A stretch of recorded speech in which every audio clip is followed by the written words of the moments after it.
In this class, we are going to learn about Indian folk music. Out of the 6 categories that we discussed in the last class, we finished learning about primitive or tribal music in the last class. In this class, we will learn about Indian folk music. So music has always been an important aspect in the lives of Indian people. India's rich cultural diversity has greatly contributed to various forms of folk music.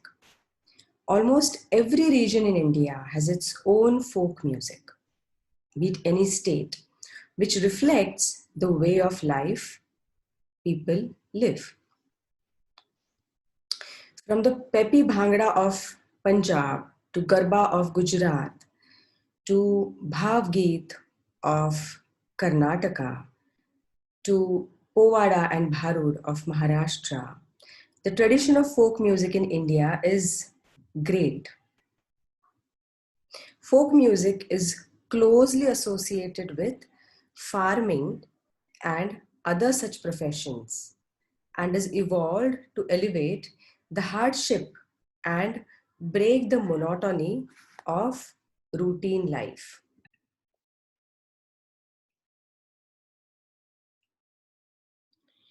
Now, even though folk music lost its popularity with the advent of contemporary music like pop and rap music, no traditional music or no traditional festival or celebration is complete without folk music. Even in today's times, folk music is as important as it was before. Now let's look at the history of folk music, where it came from, how did it originate. Earliest records of Indian folk music are found in the Vedic literature, which dates back to 1500 BC. Some scholars and experts even suggest that the Indian folk music could be as old as the country itself. For instance, Pandwani, which is a very popular folk music in most parts of central India, it comes from Chhattisgarh. It is believed to be as old as the Hindu epic Mahabharata. This incredible claim is backed by the fact that the subject matter of Pandwani deals with the heroics of Bhima, a prominent character from Mahabharata. Since Pandwani's subject matter has remained the same over many centuries, this age-old folk music could be as old as the Mahabharata itself. Later on, folk songs were extensively used for recreational purposes and to celebrate special events including weddings, birth of a child, many festivals that exist in India, etc. Folk songs were also used to pass on prominent information from one generation to the other. This suggests that these songs could have played a major role before the arrival of paper in India. So it was passed on through the oral traditions. Since people did not have a solid material to preserve ancient information, passing down important information in the form of songs became utmost important. Hence, folk songs were revered by Aboriginal people as it is not only provided entertainment but also imparted critical information that could be used in one's day-to-day life. Diversification of Indian music. Let us see how diversified Indian folk music is. Now, like many other aspects of India, folk music too is very diverse because of the cultural diversity in India.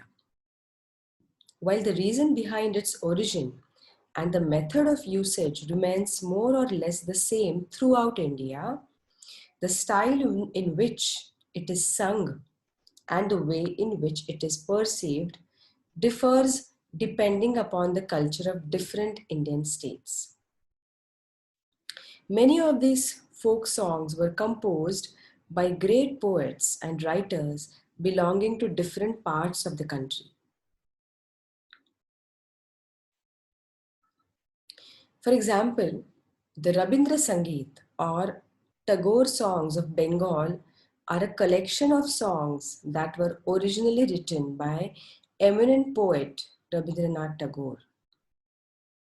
Folk songs are also played Folk songs also played a crucial role in socio-religious reforms in many parts of South India.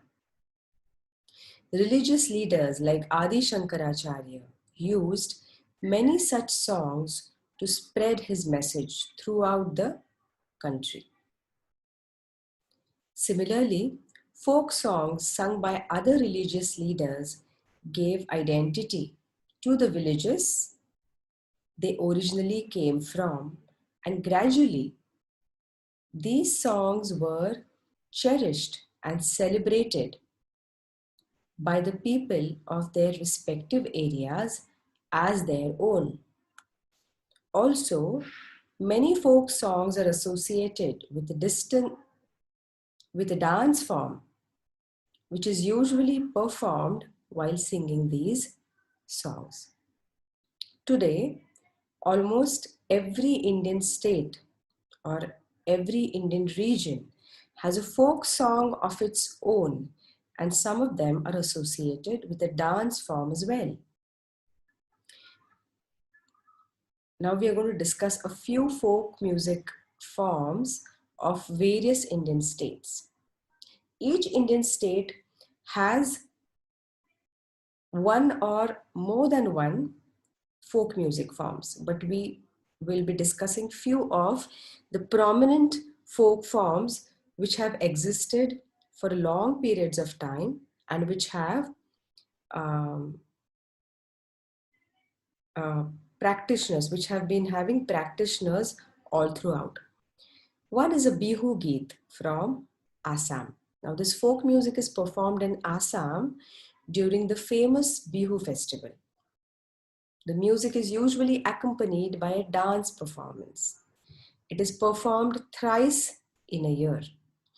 Bihu Geet is one of the most famous folk songs of Assam and is also popular across some parts of northeastern India. The song is usually performed by young boys and girls, and it represents the joyous nature of the Assamese. Many stories are conveyed through Bihu Geet, and the themes often include nature, love, different relationships, social messages, and humorous stories. So there is a kind of message that is given through these folk music traditions, and it also creates awareness. The purpose is to create awareness. The purpose is to also entertain um, uh, the artist as well as the audience, and also to break the monotony in the routine work. Now we come to Uttarakhandi music. Uttarakhandi music is often performed during festivals and religious gatherings in the state of Uttarakhand. The songs usually convey the importance of nature, bravery of historical characters, stories, and important cultural practices of the state. Musical instruments used include masak baja, dor, thali, then damo, ranasingh, dholki, dhol, bhankora, harmonium, and the tabla. So this is Uttarakhandi music.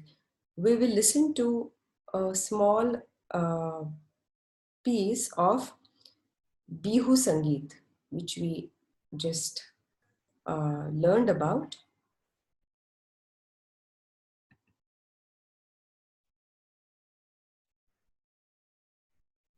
Battery 70%. Connected to iPad and iPhone.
Okay, so this was a small clip of Bihu Sangeet.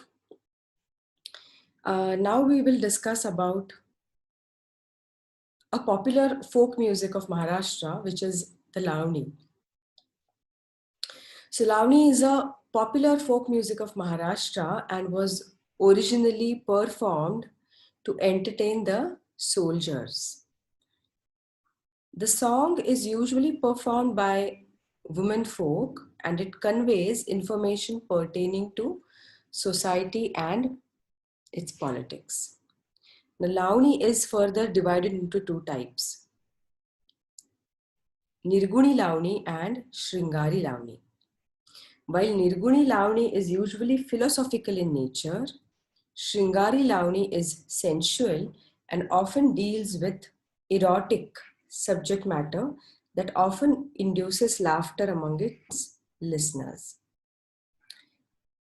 This particular musical form is also classified based on its listeners.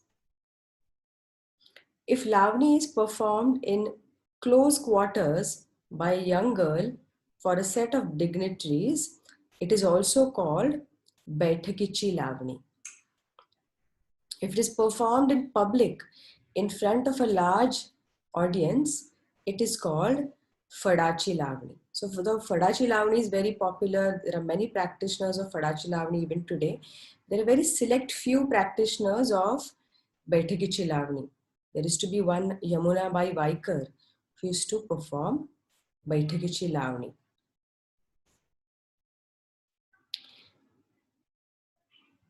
We will listen to a performance of Bharud, which is another folk music form from Maharashtra. We'll just quickly listen to a clip of it.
This was a small clip of Bharud. It basically, this particular Bharud spoke about the Afzal Khan's Vad, or how Afzal Khan was killed. It was narrated in this Bharud. It's quite entertaining, depends on the performer also, but this is widely performed in Maharashtra. Now let's discuss this next music folk form of Chhattisgarh, which is the Pandwani. As mentioned earlier, Pandwani is a folk song which narrates the heroics of characters from the Mahabharata. This folk music is popular in Chhattisgarh, Orissa, Madhya Pradesh, and also other states. Though this age-old musical form is largely neglected by young music lovers of today, it is still being kept alive by performers like Tijan Bai, Jhaduram Devangan, Ritu Verma, Usha Barle, and Shantibai Chelak. While tambura is largely used as an accompanying musical instrument, it is also used as a prop to explain different characters from the Mahabharata. For instance, the performer often places the tambura on their shoulder while narrating the bravery of Bhima. While doing so, the tambura represents Bhima's mace. Other musical instruments used are manjira, harmonium, dholak, and the tabla. So this is Pandwani, which is very famous. Tijanbai is one of the most renowned performers of Pandwani. Let's listen to a performance of Pandwani. Through Pandwani, it is less of music, more of narration of a story, but it is done musically with the help of accompanying instruments. Let's listen to a clip of Pandwani.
Okay, so we just heard a small clip of Pandwani, which was performed by Tijan by herself, who's been one of the greatest performers of Pandwani.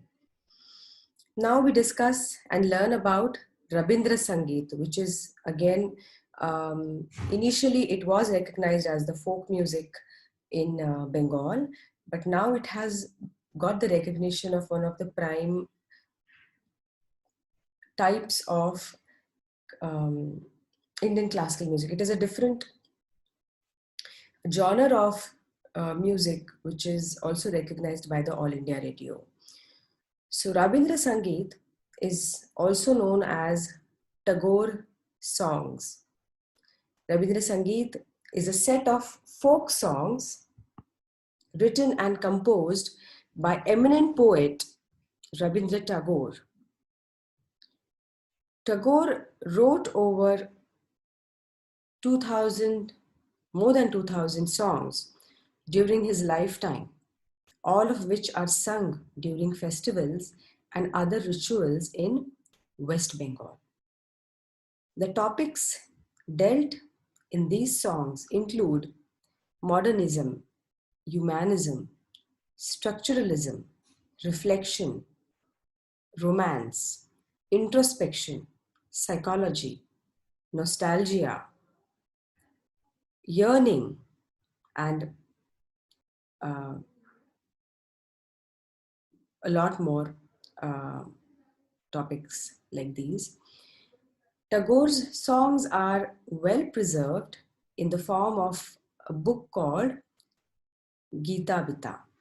The book is divided into 7 major parts, which is worship, seasons, love, occasion specific songs, patriotism, lyrical plays, and other subjects.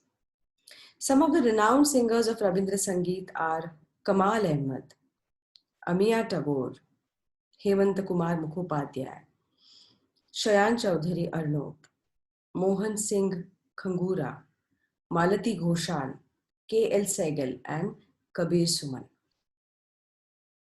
So Rabindra Sangeet is also a very important type of music which is now recognized by the All India Radio. It is not an Indian classical music form, but it is recognized as a separate genre by All India Radio now. Another type of folk music is Bhattiali, which was sung by the fishermen of ancient Bengal. It is said that this musical form was used by the oarsmen and fishermen of Bengal to keep themselves entertained when they didn't have to row their boats with all their might. Nirmalendu Chaudhary is one of the best exponents of this ancient musical form. Then there is Baul Sangeet, which is also called as the music of the bowls. During the 18th and the 19th century, a set of musicians from Bengal came to be known as the bowls. The music employed by them was often religious in nature, and some were influenced by the tantric set of the Kartabhajas. These bowls traveled throughout the country in search of the eternal truth. During their extensive travel, they sang many folk songs which later on came to be known as the music of the bowls. Instruments used while singing these songs are iktara, khamak, and dotara.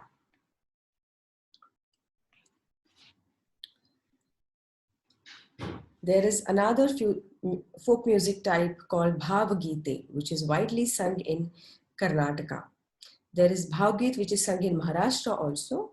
But let us discuss first what is this Bhavgite, which is sung in Karnataka. Bhavgite is one of the most important folk music of Karnataka. Bhavgite literally means music of expression, and hence the singer's expressions constitute the most important aspect of this form of music. The subject matter of this musical form deals with nature, love, philosophy, etc. Though Bhavagite is an ancient musical form, contemporary musicians and singers have revived it by incorporating the poems written by eminent Kannada writers and poets.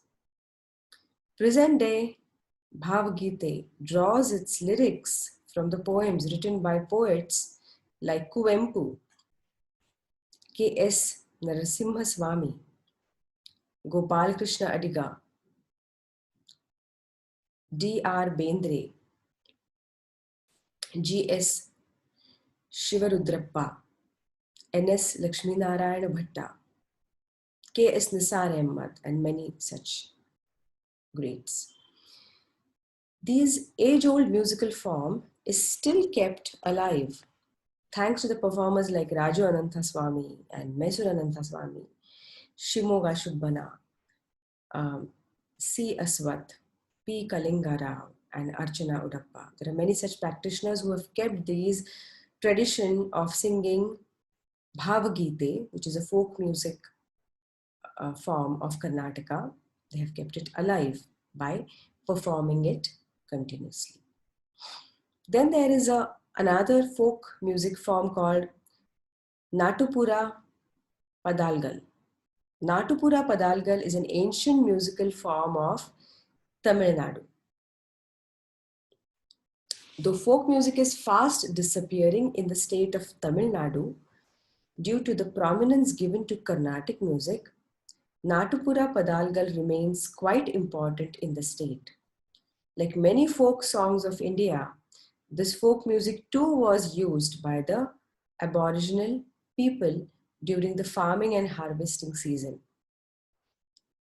Hence, Natupura Padalgal eventually became a way of life to many living in the state. Even today, this musical form can be heard in every nook and corner of Tamil Nadu. The importance of Natupura Padalgal was stated by eminent musician Maestro Ilayaraja. He went on to say that Natupura Padalgal was the inspiration behind his musical journey as he grew up listening to this very folk music sung to him by his mother.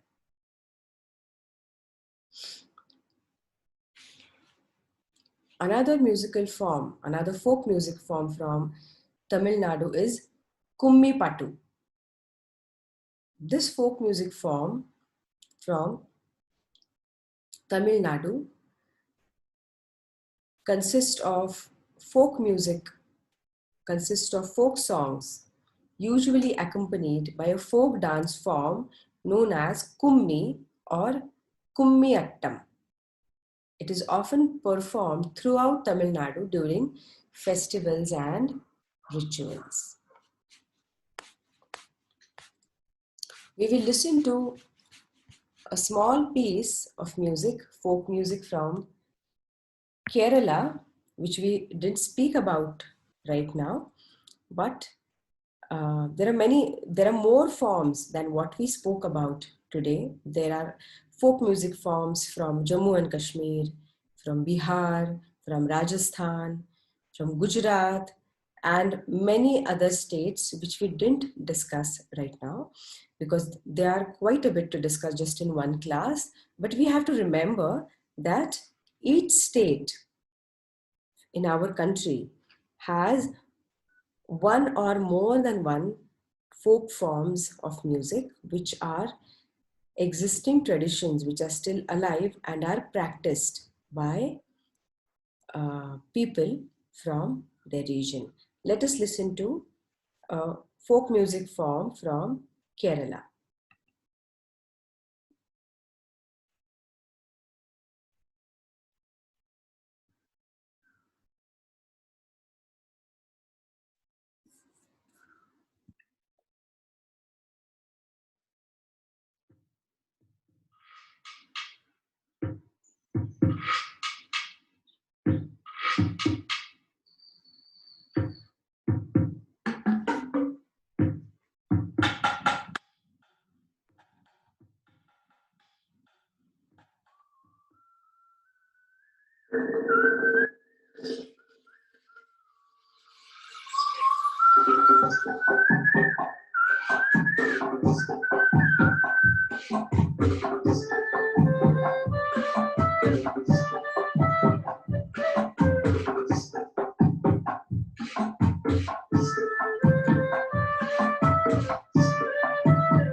This was uh, Kerala folk music. Just the instruments, but yes, there were different instruments that were used in this folk music from Kerala. There are many other forms from different states, as we discussed, like um, Hafiz Nagma from Jammu Kashmir, Surma, Ladi Shah, and Chakri from Jammu and Kashmir. Then there is Juri and Ainchalia and Rasia. Juri and Ainchalia mainly from Himachal Pradesh. Rasia is from Uttar Pradesh. Rasia and Biraha, Kajri, Kawali from Uttar Pradesh, which are the folk music forms which still exist. Then there is Tappa, Bhangra, and Jugni, folk forms from Punjab, which are practiced. Bhangra is one of the very popular forms from Punjab, which is the most popular folk music of Punjab, in fact. It is also one of the oldest forms of music in India, and it is often accompanied by the famous Bhangra dance. All these music forms are accompanied by different instruments. Like, for example, Bhangra is usually accompanied by dhol, tumbi, or dholak, sarangi, harmonium, flute, tabla. So these are the instruments that are used for um,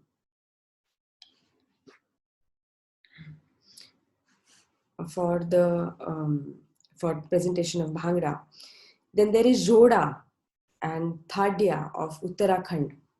In Joda, there are different types of percussion instruments used, whereas in Thadia, there are instruments like dhol and thali, tabla, and harmonium. So Thadia is one of the most important music forms of Uttarakhand, which was performed originally in royal courts. Now, Arunachal Pradesh, there are different forms that are presented in Arunachal Pradesh, like Jajinja is performed, Bari is performed, Nyoga are the forms from Arunachal Pradesh. Then from Rajasthan, there is Babuji Ki Paach, and then Mand, and then Panihari are performed widely in Rajasthan. Then there is Sumangali and Sohar in Bihar. Then from Sikkim, there are forms like Lukhang Thamo and Ghatokito are the musical forms, folk forms from Sikkim. Then there is Khuba Keshai from Manipur. Then there is Domkaj and Jhumar that is performed in Jharkhand. In Gujarat, there is Garba, then there is Bhajan, Dandiya are the forms, folk forms from Gujarat. Then there is from Goa, there is Dekhni, Banwad, Fugri, Mando are performed in Goa.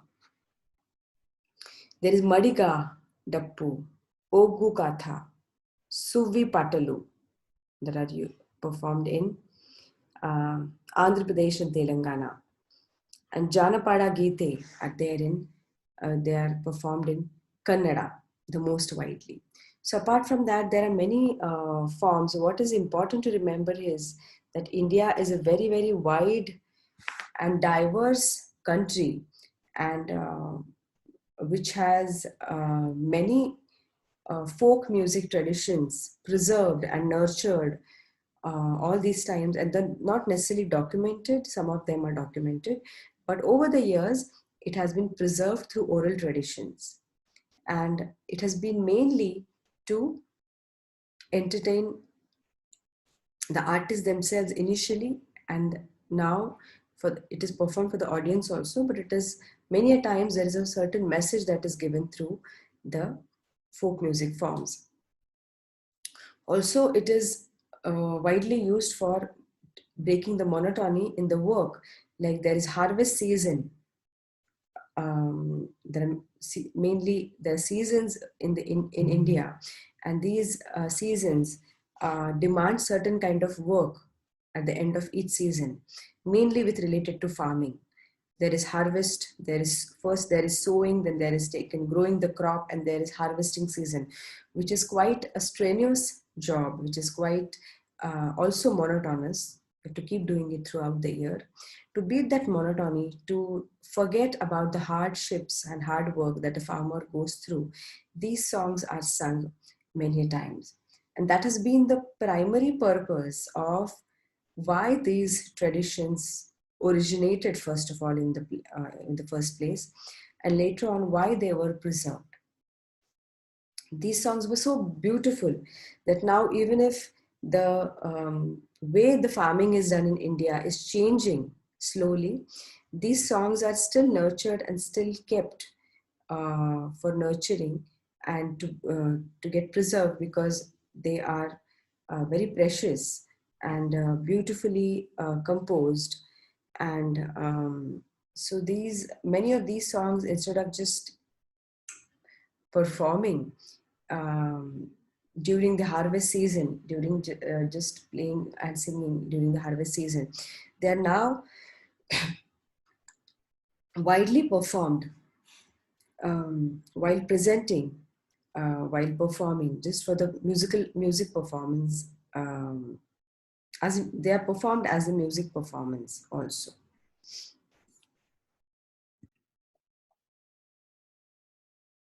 So this is all about folk music traditions and about folk music as an independent genre and within India, the aim of folk music is again not raga presentation, but to entertain ourselves and to give a message, a strong message through the performances and to beat the monotony in the uh, uh, work, daily routine work that the people from far-fetched areas, from villages, um,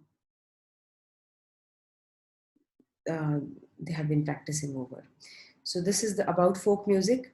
In the next class, we'll learn about another type of music that is very important aspect in India.